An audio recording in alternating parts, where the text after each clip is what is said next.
Hello, good morning. Ito po ang malunggay. Ihihimayin ko po sila. Ilalagay ko po sa konting tubig ang malunggay. Para po ito ang kakainin nila, yung mga leaves at ang tubig, yun po ang iinumin ng mga manok namin. Yan po, biniga ko na po ang malunggay na akong himay. Ipigayin ko para yung katas po talaga niya ang iinumin ng mga manok. At ito pong napiga ko, yan po ihahalo ko po sa pagkain ng manok para masustansya po ang kanilang makakain. Yan po ang malunggay.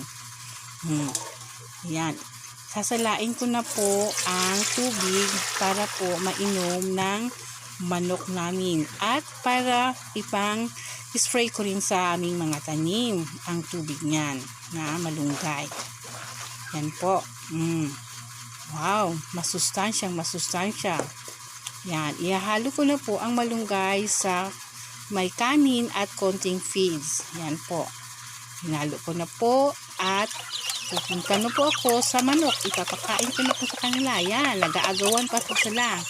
Gusto po nila ang mga gulay na sinahalo ko sa kanin at saka konting feeds. Sige po, thank you and God bless.